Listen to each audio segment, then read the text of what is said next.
जय श्री कृष्ण। आज की कहानी है गोपाल चरवाहा। एक ग्वाले की दैन्यता से प्रसन्न होकर स्वयं मिलने आए श्री कृष्ण। पहले ऐसे होता था कि यदि कोई व्यक्ति सबकी गाय चराता तो गांव के लोग उसके घर अन्न भिजवा देते थे और अपनी गाय उसे चराने के लिए दे देते थे। ऐसे व्यक्ति को ग्वाला या चरवाहा कहा जाता था। वह सैकड़ों लोगों की गाय चराता था और उसके घर अन्न व अन्य सामग्री भिजवा दी जाती थी। गोपाल चरवाहा ना तो एक अक्षर पढ़ा लिखा था और ना ही उसने कभी भगवान का नाम लिया था या कोई धार्मिक चर्चा सुनी थी। उसका परमार्थ से कोई संबंध नहीं था। वह बस गाय चराता, जंगल में रहता और उसकी पत्नी उसे भोजन पहुंचा देती और गांव वाले परिवार चलाने के लिए उसे सामग्री दे देते थे, क्योंकि वह सबकी गाय चराता था। ना तो उसे किसी धर्म का ज्ञान था और ना ही किसी साधना का। एक दिन उसने जंगल में देखा कि संतों की एक मंडली जा रही है जो श्री राम जय जय राम का कीर्तन कर रही थी। उनके कीर्तन को सुनकर उसे बड़ा आनंद आया। उसे लगा कि संतजन कितने भाव विभोर होकर झूम झूम कर गा रहे हैं। उसने किसी से कोई बात नहीं की, बस उनके कीर्तन की धुन और नाम पकड़ लिया। वह पूरा कीर्तन तो नहीं सुन पाया, लेकिन राम राम उसे याद रह गया। यदि आप बिना गुरु मंत्र के भी नाम जप करेंगे तो यह नाम जप आपको स्वयं गुरु तक पहुंचा देगा। उसकी आयु लगभग 25 वर्ष की थी। उसने कभी कोई तीर्थ यात्रा नहीं की, कोई धार्मिक कार्य नहीं किया, कोई शास्त्र नहीं पढ़ा और ना ही कभी सत्संग सुना, कुछ भी नहीं। लेकिन अब उसे अलौकिक रूप से नाम में मिठास महसूस होने लगी थी। कभी कभी वह जोर जोर से गाने लगता, कभी कभी नाचने भी लग जाता। जब वह इस तरह नाचता गाता तो आसपास के लोग उसका उपहास करते। लोग कहते, ऐसा करने से क्या मिलेगा, नाम जप से क्या हो जाएगा। उसने कहा, मैंने तो कभी सोचा ही नहीं कि मैं इससे कुछ मुझे मिलेगा।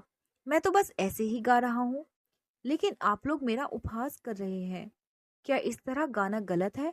मुझे तो अच्छा लगा। जैसे संतजन गा रहे थे तो मैंने भी गाना शुरू कर दिया। क्या वाकई में आप लोग समझते हैं ये गलत है? उन्होंने कहा, तू मूर्ख है, तुझे क्या समझ आएगा। और ऐसा कहकर वे उसका मजाक उड़ाते। अब गोपाल के मन में एक बात आई कि मुझे तो कोई प्रमाण दे कि जो नाम मैंने संतों के मुंह से सुना, क्या वह परम सत्य है? क्या वह परम सुखकारी है? क्या सचमुच इससे बैकुंठ की प्राप्ति हो सकती है? कोई तो ऐसा मिले जो यह सब मुझे बताए।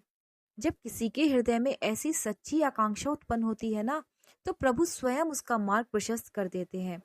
ऐसे भाव से जब कोई पुकारता है तो भगवान मिल ही जाते हैं। एक दिन जब लोग उसका उपहास कर रहे थे, उसी समय उसने देखा कि एक परमहंस संत लंगोटी पहने, हाथ में कमंडल और दंड धारण किए हुए वहां से गुजर रहे हैं। वह दौड़कर उनके चरणों में गिर पड़ा और विनती करते हुए बोला, महाराज जी, एक बात बता दीजिए। जो राम राम मैं जप रहा हूँ उसी को लेकर लोग मेरा मजाक उड़ाते हैं। क्या इससे मेरा कल्याण होगा? क्या मुझे बैकुंठ की प्राप्ति हो सकती है? इस पर उन संत भगवान ने मुस्कुराते हुए कहा, बेटा, यह भगवान का अत्यंत मंगलमय नाम है, लेकिन मुझे लगता है कि अब तुम्हें एक सद्गुरु की आवश्यकता है। यदि तुम गुरु कृपा पात्र बन जाओगे तो उपहास करने वालों की बातें तुम्हारे मन को छू भी नहीं सकेंगी और निश्चित रूप से तुम्हें भागवत साक्षात्कार होगा। यह सुनकर वह वाह विभोर हो गया। उनके चरण पकड़ लिए और कहने लगा, महाराज, आप ही मेरे गुरु बन जाइए, आप ही मुझे गुरु मंत्र दे दीजिए। संत बोले, बेटा, मैं इस समय तीर्थ यात्रा पर हूँ, अब यह संभव नहीं है, लेकिन यदि तुम भगवान से सच्चे मन से प्रार्थना करोगे तो तुम्हारे कल्याण के लिए निश्चित ही तुम्हारे सदगुरुदेव तुम्हें प्राप्त होंगे। बेटा, तेरे ऊपर भगवान की विशेष कृपा है, क्योंकि तू संतों में श्रद्धा रखता है। मेरी बात पर विश्वास करना, तू एकांत में बैठकर रो, पुकार, भगवान को बुला, तुझे सद्गुरु अवश्य मिलेंगे। इतना कहकर वे संत तीर्थ यात्रा के लिए आगे बढ़ गए। अब वह ग्वाला एकांत में जाकर साधना करने लगा। कभी वह पेड़ों पर चढ़कर दूर तक देखने की कोशिश करता कि कोई संत आ रहे हो क्या। इसके लिए भोजन पहुंचा दिया जाता तो वो खा लेता। गाय चराता और मन ही मन एक ही खोज में लगा रहता, मुझे मेरे सद्गुरु मिल जाएं। बहुत समय बीत गया, पर उसका विश्वास कभी नहीं डगमगाया। उसे पूरा भरोसा था कि जैसा उस परमहंस संत ने कहा था कि यदि तुम सच्ची भावना करोगे तो तुम्हें सद्गुरु अवश्य मिलेंगे, वह बात सत्य होकर रहेगी। और फिर एक दिन वही हुआ। एक तेजस्वी महात्मा तीव्र गति से उसकी ओर आते दिखाई दिए। उनके देखते ही उसके मन में यह बात उठी कि वही हैं, यही मेरे सद्गुरु हैं। वह दौड़कर उनके चरणों में गिर पड़ा। जैसे ही उसने उनके चरणों का स्पर्श किया, एक बिजली से उसके शरीर में दौड़ गई और उसी क्षण उस ग्वाले के हृदय में यह दृढ़ भाव जागा, अब बात बन गई, गुरु मिल गए। उसकी आंखों से अश्रुधारा बहने लगी। उसे सहज ही अनुभव हो गया कि वही संतों की भविष्यवाणी के अनुसार प्रकट हुए हैं, वही मेरे सद्गुरु हैं। उन्हें उस संत से विनम्रता से कहा कि प्रभु, कृपा करके मुझे वह गुरु मंत्र दे दीजिए जो मुझे इस भवसागर से पार करा दे। संत ने उत्तर दिया, बेटा, ऐसे ही कोई दीक्षा नहीं दी जाती। पहले जाकर स्नान कराओ, फिर हम एकांत स्थान में बैठेंगे और तुम्हें उपदेश देंगे। वह बोला, महाराज, मैं एक जंगली आदमी हूँ, गाय चराता हूँ। हमारा किसी घर बार से कोई लेना देना है ना, हम किसी सांसारिक व्यवहार से मतलब है। भोजन तो ऐसे ही आ जाता है। संत बोले, अच्छा, तो पहले स्नान करके आओ। स्नान करके वह लौटा और दोनों एक वृक्ष के नीचे बैठ गए। संत बोले, मैं तुम्हें कुछ नियम दूंगा जिनका पालन तुम्हें करना होगा। वह बड़ी सरलता से बोला, महाराज, मैं एक सीधा साधा गंवार आदमी हूँ। ना तो मैं आपके सारे नियमों का पालन कर पाऊंगा, ना किसी व्रत का, और ना ही कोई कठिन साधना कर सकता हूँ। आप देख ही रहे हो मेरी हालत। 50 साल का हूँ, बिल्कुल अनपढ़ हूँ, कोई धर्म कर्म नहीं जानता, बस गाय चराता हूँ। मुझसे सारे नियमों का पालन नहीं हो सकेगा, लेकिन कृपा करके कोई एक नियम दे दीजिए और मैं वचन देता हूँ कि चाहे प्राण चले जाएं, पर उस एक नियम का पालन मैं जरूर करूंगा। गोपाल की सरलता और दृढ़ निश्चय को देखकर वे संत भगवान अत्यंत प्रसन्न हुए। उन्होंने स्नेह पूर्वक कहा, तुझे एक नियम देता हूँ। तुम्हारे आराध्य श्री कृष्ण हैं और आज से वो आराध्य होंगे गोविंद। तेरे लिए यही नियम है कि जब तक गोविंद को भोग न लगा लो, तब तक तुम कुछ भी नहीं खाओगे। चाहे सूखी रोटी मिले, दूध मिले, छाछ मिले, जो कुछ भी मिले, पहले गोविंद को अर्पित करना, फिर भोजन करना। गोपाल ने तुरंत हाथ जोड़कर कहा, गुरुदेव, मेरे प्राण भले ही चले जाएं, लेकिन आज के बाद बिना गोविंद को भोग लगाए मेरी जीवा पर कुछ भी नहीं जाएगा। वह तो सीधा सच्चा हृदय वाला था। अब तो गोपाल आनंद से झूम उठा।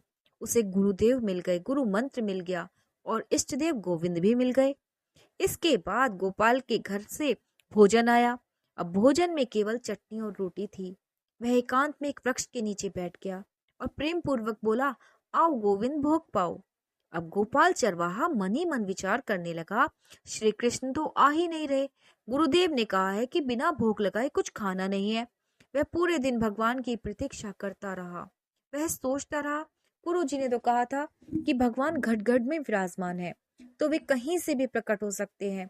वह भीतर ही भीतर जप करता रहा, बार बार कहता रहा, आओ भगवान, भोग पाओ। लेकिन प्रभु प्रकट नहीं हुए। रात्रि हो गई। जब देखा कि प्रभु नहीं आए, तो उसने वह भोजन उठा लिया और गाय को खिला दिया। स्वयं भूखा ही रह गया। दूसरे दिन फिर उसके घर से भोजन आया। उसने पेड़ से एक पत्ता तोड़ा, उसे जल से शुद्ध किया और उस पत्ते पर भोजन सजाया।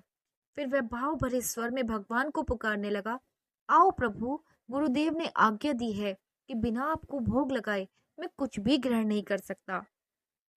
लेकिन आज भी भगवान प्रकट नहीं हुए। शाम हो गई। उसने फिर वह भोजन उठाया और अपनी गायों को खिला दिया। स्वयं फिर से उपवास कर गया। गोपाल चरवाहे की आयु 50 वर्ष थी। वह दिन रात गायों के पीछे दौड़ता था और भूखा भी था। धीरे धीरे उसके शरीर में सामर्थ्य कम होने लगा। काफी दिन बीत गए। तीसरा दिन हो गया, चौथा दिन हो गया, 5वां दिन, छठा दिन, 7वां दिन। वह बस यही सोचता रहा कि हे प्रभु, चाहे प्राण निकल जाएं, हम गुरु की आज्ञा नहीं तोड़ सकते। अगर आप नहीं आएंगे तो मैं भूखा मर जाऊंगा, लेकिन गुरु की आज्ञा की अवहेलना नहीं करूंगा। वह केवल एक साधारण चरवाहा था। उसकी कोई पूर्व साधना नहीं थी, लेकिन गौ सेवा के पुण्य और नाम जप की कृपा से उसे संतों में विशेष स्नेह हुआ और गुरु कृपा से उसमें भगवान के दर्शन की इच्छा जागृत हुई। उनके शरीर की हड्डियां दिखने लगी। उनकी पत्नी ने पूछा, भोजन तो मैं रोज लाती हूँ, आप रोज मुझसे भोजन लेते भी हैं, क्या आप भोजन नहीं खा रहे हैं? उन्होंने उत्तर दिया, यह आपकी चिंता का विषय नहीं है। यहाँ से हमें यह शिक्षा मिलती है कि हमें अपने गुरु द्वारा दिए गए साधनों को किसी से साझा नहीं करना चाहिए। वह केवल अंदर ही अंदर यह सोच रहे थे कि गुरुदेव ने कहा था कि भगवान आएंगे और जब तक वो नहीं खाएंगे तब तक मुझे भी कुछ नहीं खाना। हालांकि उनके गुरु का उद्देश्य कुछ और था। गुरुदेव का कहना था कि आप भोग लगाइए भगवान को और फिर भोजन करो और फिर भजन करो, तो गुरु मंत्र के प्रभाव से आपके मानस पटल पर भगवान के दर्शन होंगे। लेकिन गोपाल सीधा साधा आदमी था, इसलिए उसने समझा कि जब तक भगवान खुद नहीं खाएंगे तब तक मुझे भी कुछ नहीं खाना है। अब 18 दिन बीत गए। गोपाल ने कुछ नहीं खाया, कुछ नहीं पिया। गोविंद भी अपने भक्तों को निहारते रहते हैं। 19वें दिन उनकी पत्नी भोजन लेकर आई और पूछा, क्या आपको कोई रोग हो रहा है? आप भोजन क्यों नहीं कर रहे? क्यों नहीं खाते आप? क्या मैं रुक जाऊं आपकी सेवा के लिए या आप घर चलिए? गोपाल ने कोई उत्तर नहीं दिया, बस कहा, आप घर जाइए, मैं ठीक हूँ। फिर उसने पेड़ से एक पत्ता लिया, उस पर जल छिड़का और भगवान से कहा, भगवान आओ, भोग पाओ, शाम हो गई। और फिर वह भोजन गाय को दे दिया। वह विचार करने लगा कि अब तो मुझे मरना ही है। मेरे जैसे अधम के पास भगवान तो नहीं आएंगे, वे तो भगवान है, लेकिन मैं अपने गुरु के वचन नहीं तोड़ सकता। मर जाऊं लेकिन गुरुदेव के वचन का पालन करूंगा। 27 दिन बीत गए। उसने कुछ भी नहीं खाया। न चलने की शक्ति थी, न पत्ता लाने की, न जल छिड़कने की। जिस पात्र में उसकी पत्नी ने भोजन लाया था, वह लेटे लेटे ही उसे खोला और कहा, प्रभु मुझे पता है कि आप इस शरीर से नहीं मिलेंगे, आप जान ले, मैं अपने गुरु की आज्ञा का उल्लंघन नहीं करूंगा। उनकी दशा देखकर पत्नी ने कहा, अब तो आप कहेंगे भी तो भी मैं वापस नहीं जाऊंगी। आपकी स्थिति मुझसे नहीं देखी जा रही है। गोपाल ने इशारे से कहा, बस आज तुम चली जाओ, आज भर के लिए जाओ, फिर कल से जैसी तुम्हारी इच्छा। उसने महसूस किया कि आज शायद प्राण निकल जाएंगे। आज तुम जाओ, फिर कल से जैसा तुम्हारा मन हो। गोपाल के आंसू लगातार बह रहे थे। वह लेटे लेटे रो रहा था। धीरे से उसने भोजन का पात्र खोला, भोग लगाया, भगवान को अर्पित किया और भीतर ही भीतर कहा, प्रभु या तो आप स्वयं आकर इस भोग को ग्रहण कर लो या मुझे अपने धाम बुला लो, वहां मुझे अपने हाथों से खिला देना, यह मेरा अंतिम भोग है। तभी उसे एक स्वर सुनाई दिया, गोपाल। उसने चौंक कर आंखें खोली और जैसे ही दृष्टि उठी, वही पीतांबर, वही मोर मुकुट, वही मुरली, वही करधनी, वही नुपुरों की झंकार, वही ललित त्रिभंगी रूप, जैसा गुरुदेव ने बताया था, वैसा ही अनुपम सौंदर्य लेकर प्रभु श्री कृष्ण गोपाल के समक्ष खड़े थे। ना कोई गाय उन्हें देख पा रही थी, ना कोई चरवाहा, केवल गोपाल ही प्रभु के उस दिव्य रूप को देख पा रहा था। क्योंकि भगवान जब किसी से मिलते हैं तो पहले उसे दिव्य दृष्टि प्रदान करते हैं। उसने सामने देखा, श्री कृष्ण खड़े हैं, वही ललित त्रिभंगी रूप, वही अनुपम सौंदर्य, वही दिव्य आभा, जिसका कोई वर्णन संभव नहीं, तेज इतना कि गोपाल की आंखें टिक न सकी। वो आंखें बंद कर गया और तब देखा मानस पटल पर भी वही भगवान विराजमान है। फिर आंखें खोली तो वही प्रभु सामने साक्षात खड़े थे। गोपाल ने कांपते हुए संकेत किया, प्रभु मुझसे नहीं होगा, मैं तो लाचार हूँ, आप ही कृपा करके निकट आ जाइए। प्रभु ने वह इशारा पढ़ लिया और उसी क्षण स्वयं गोपाल के समीप आ गए। गोपाल ने अपने अश्रुपूरित नेत्रों से प्रभु को देखा और फिर झुककर अपने मस्तक को प्रभु के चरणों में रख दिया। आंखों से अश्रु बहते अब प्रभु के चरण धो रहे थे। प्रभु ने उसे उठाया और अपने हृदय से लगा लिया। उसी क्षण गोपाल का कृशकाय शरीर पुष्ट हो गया। उसके अंदर बाहर का सारा दुख, संताप और कलेश समाप्त हो गया। भगवान बोले, प्यारे गोपाल, अब तू रो मत, देख मैं तेरे प्रेम में पगी हुई जो सूखी रोटियां हैं अभी पाता हूँ। भगवान बैठ गए और उसके घर की जो रोटी थी उसे पाने लगे। प्रभु बोले, गोपाल, मुझे त्रिभुवन का कोई भी भोग पसंद नहीं कर सकता। मैं ऐसे ही प्यार भरे अन्न की चाह रखता हूँ। जो सच्चे हृदय से मुझे पुकारता है, मैं उसको अवश्य मिलता हूँ। जो प्रेम पूर्वक मुझे खिलाता है, मैं अवश्य उसका भोग पाता हूँ। मैं किसी भी वस्तु का कभी भूखा नहीं हूँ। अब तेरे जीवन में कोई भी दुख या कलेश नहीं रहेगा। अब तू घर जा। अब किसी की गाय चराने की तुझे जरूरत नहीं है। कुल परंपरागत तेरे कुल में लक्ष्मी बढ़ती रहेगी। तुझे कुछ करने की जरूरत नहीं है। गोपाल समझ ही नहीं पाया और भगवान हंसते हंसते अंतर ध्यान हो गए। अभी गोपाल मन भर के प्रभु को देख भी नहीं पाया था और कुछ कह भी नहीं पाया था और भगवान अंतर ध्यान हो गए। अब तो वह चिल्ला चिल्ला कर रोने लगा और विवश होकर आंखें बंद की तो देखा कि भगवान उसके मानस पटल पर छाए हुए थे। वह राजी हो गया कि अब तो मेरे प्रभु ऐसी जगह विराजमान हो गए हैं जहां कोई देख भी नहीं पाएगा और हम रोज उनसे बातें करेंगे और रोज उनका दर्शन करेंगे। गोपाल एक गांव का चराने वाला था। उसे ना तो किसी धर्म कर्म का ज्ञान था, ना भक्ति का, ना ही शास्त्र का। फिर भी भगवान उससे मिलने आए और उससे हृदय से लगा लिया। भगवान को दैन्यता बहुत प्रिय है। जो सद्गुरु देव की कृपा का, उनकी आज्ञा का पालन करता है, उनमें दैन्यता निश्चित रूप से आ जाती है और अहंकार गालित हो जाता है। हमारे प्रभु, हमें बुद्धिहीन बना दो। ये जो बहुत अधिक बुद्धि चलती है ना, इसकी कोई आवश्यकता नहीं है। प्रभु हमारे हैं, हम प्रभु के हैं। नाम जप करे, प्रभु का आश्रय ले और भगवत प्राप्ति निश्चित है। भगवान ने गोपाल से कहा, क्या कहा? कि मुझे त्रिभुवन का कोई भी भोग पसंद नहीं कर सकता। जिन्हें भ्रम है ना कि हम अधर्म से कमाकर 56 भोग लगाकर प्रभु को प्रसन्न कर लेंगे, वे प्रभु की इस बात को अच्छे से समझ ले कि कभी एकांत में प्रेम से रोकर उन्हें खिलाकर देखो। चाहे आप एक छोटी कटोरी में सब्जी और 2 रोटी ही लिए हो, लेकिन यदि दैन्य भाव से कहो, हे नाथ, कहा आप और कहा मैं आपको कुछ और कैसे खिला सकता हूँ? बस यही कहते जाओ और बीच बीच में जल पिलाओ। जैसा भाव आप रखोगे वैसा ही व्यवहार प्रभु आपके साथ करेंगे। मानो गोपाल के बहाने से प्रभु हमसे कह रहे हैं कि उन्हें वास्तव में क्या चाहिए।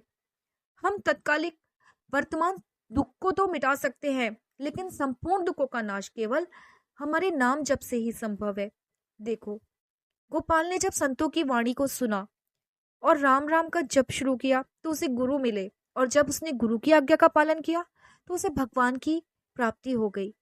हमें धैर्य धारण करना चाहिए, चाहे हमें कितना भी कष्ट आए। कभी पीछे नहीं हटना, कभी हमें कोई फिसलना नहीं। माया अपने पार्षदों को भेजेगी, पर जिस व्यक्ति, वस्तु या स्थान से प्रभु का चिंतन छूटे, उसे कभी भी स्वीकार मत करना। जय श्री कृष्णा।